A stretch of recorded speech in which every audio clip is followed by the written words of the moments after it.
I've been trying to express something to the congregation and to the people out there on the TV and on the internet for a long time. I've been studying prophecy in great detail since 1964. That's 57 years, something like that. And I've been teaching that long on prophecy. Prophecy is about Christmas. Prophecy engulfs all of these subjects. Prophecy, Christmas,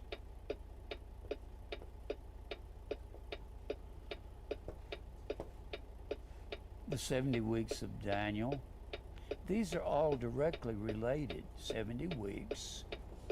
Tongues of Acts 2,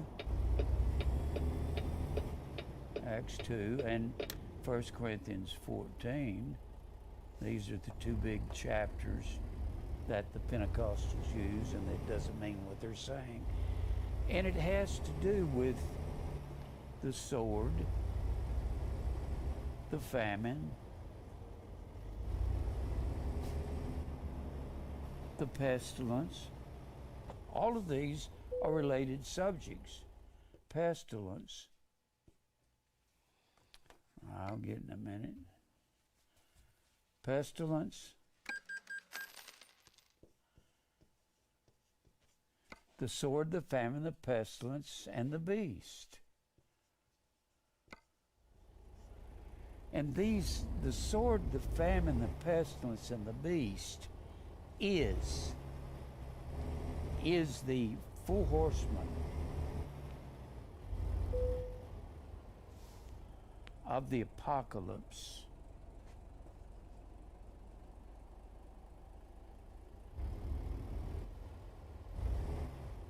I'll get in a minute. Apocalypse. And that's in Revelation, the 6th chapter. The sword, the famine, the pestilence, and the beast has been riding since Genesis, the 2nd chapter. They had the sword, the famine, the pestilence, the beast in the garden. You had four horsemen. The first one was on a white horse. And you have to know that all of the rulers of the empires, when they went into battle, they rode up on a high hill and looked out over their armies fighting, and they always were on a white horse. Now you're going to understand something. When you look at the four horsemen, 1, 2, 3, 4, what you're going to see is the sword, the famine, the pestilence, and the beast. And the white horse, that also depicts Christ, not in this chapter, depicts Christ in Revelation 19 when he comes back on a great white horse with eyes as a flame of fire, Revelation 19. But this white horse here has to be Babylon, the mother of all idolatry, which is going to be a worldwide system. You have two Babylons, according to Revelation 18 chapter, where Babylon is fallen. It fell once, is fallen. It fell once in the Old Testament, I'll just put it up here, in Jeremiah 50 and 51, and it fell, same system, same time period. In Isaiah prophesies the fall of Babylon. Isaiah, the 13th and 14th chapter, and Isaiah, the 44th and 45th chapter. It tells you the same things as all of these in Jeremiah 50, 51, Isaiah 13, 14, and 44 and 45 is all about Cyrus coming in and destroying Babylon. He's the king of Persia, and he destroys Babylon in these chapters. And you can put, along with that, you can put 2nd Chronicles 36, and you can also put 2nd Kings, the 25th chapter. You can put one other chapter with that, Daniel, the 5th chapter. That's where Cyrus blocked up the Euphrates River, ran it out into the desert, marched down the riverbed of the Euphrates. The big two-leaf gates were open according to the 45th chapter of Isaiah, and he marched in there and told Belshazzar, "You're under arrest, and we're going to kill you. We're going to execute you right now." And he had one of his men fall upon Belshazzar and kill him. Well, the first horse is a white horse. This is in Revelation 6. And then the second horse is a red horse, and he's got in his hand a sword. And then the third horse, let me move this. The third horse is a black horse. And you find these same horses over in Zechariah. Is a black horse. And he's got scales in his hand. And that scales are for measuring barley and wheat. Barley was the rich man's food, was the poor man's food. Poor man's. And the man riding the horse says, and the wheat is the rich man's food. Is the rich man's. And this is talking about when God brings judgment. The black horse is the famine. And he says a measure of wheat for a penny, a measure of wheat for a penny, and 2 measures of barley for a penny. Penny was the word denarius.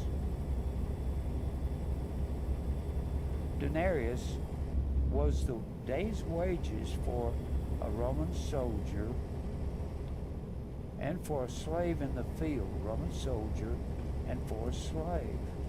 So it would take a full day's wages, and one measure would feed one man for a day.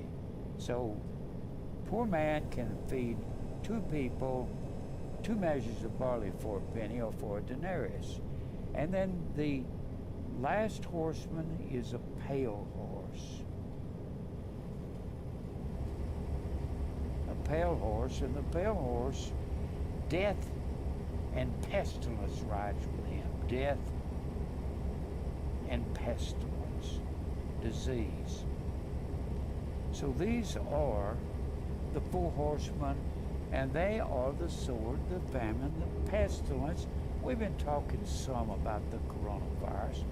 I'm not here to tell you that it is what one side or the other says. I don't really care what it is. I'm here to tell you about prophecy of the end of time. That's all. I'm not going to begin to say it's as serious or not as serious as somebody says. I'm not going to say that. It is a pestilence. If it is not as serious as what has been advertised, God can make it serious. He can multiply it and overwhelm the world with it, if that's what he wants to do. For sure, the pestilence will come, and if this is not a big enough one, God will make one big. Whenever pestilence comes, that's God's judgment, because his people have not kept his statutes, his laws, or his commandments. Statutes or his laws. We've talked about that. His commandments. There are certain blessings that go with keeping his commandments. All a believer has to do is to abide by the laws of God according to Leviticus 26, Deuteronomy 28, and Exodus, the 15th chapter. There are others.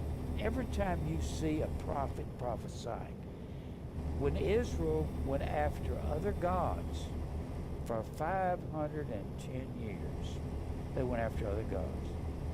From in the book of the Kings, the book of the Kings is one book to the Jewish mind. It's the book of 1st and 2nd Samuel, 1st and 2nd Samuel, 1st and 2nd Kings. This is Israel as a nation upon the earth, 1st and 2nd Chronicles. When I wrote this on the board, why is there an end of time? God is bringing judgment upon Israel for not being obedient to his word as he told them when they were coming out of the wilderness. Then they come into the land of Israel under judges. Samuel is their first judge. And they go all the way through these famous judges, Othniel and Ehud and Shamgar. Probably never heard of him. He's at the very end of the 3rd chapter of Judges. And men like Gideon, like Jephthah, the son of a harlot, and the list goes on and on. Well,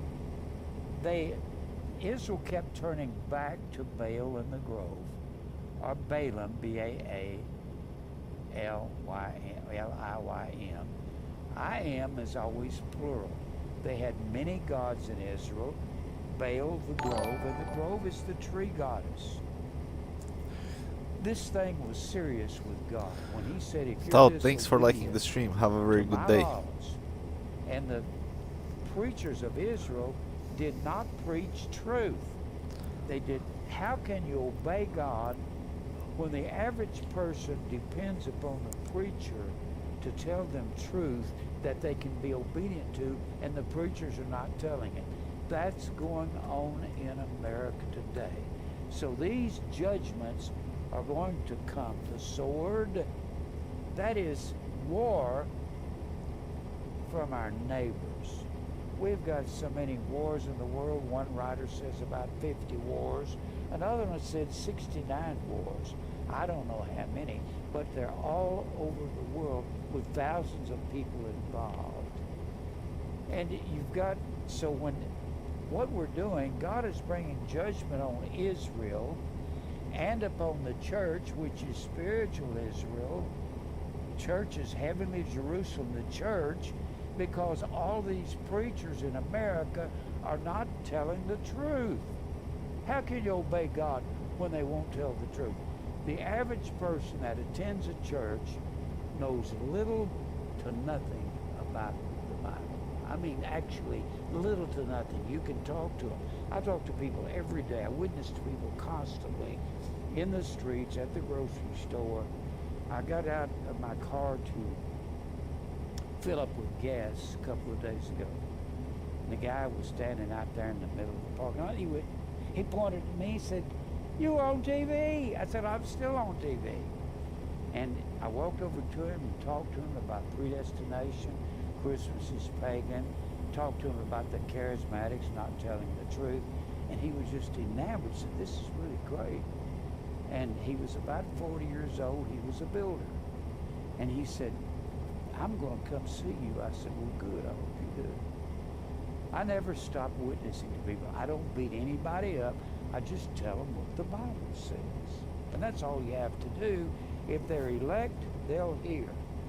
Now, we've been talking about, I'm saying, why is there an end of time? The reason for the end of time, let me, if I can say this and make it simple. The reason for the end of time is so God can purify his people through these 4 judgments. God scatters Israel because he uses the beast after he sends the sword, the famine, the pestilence for 500 years or 510 years. And then he says, "I'm going to scatter you." Now, one of the main reasons that he scattered them was because they did not keep their sabbatical years, 1, 2, 3, 4, 5, 6, 7. every 7 years they had a sabbatical year. What that meant, and you can find this in Leviticus, the 25th chapter. He'll tell you exactly. He says, every 7 years you must let the land lie fallow. It has to rest. Why? You cannot harvest anything in the 7th year. You can't plant anything the 7th year. All you can do is eat the food that you put up in your storehouses for those 6 years. Well, God says, I will make your storehouses, if you obey me, I'll make them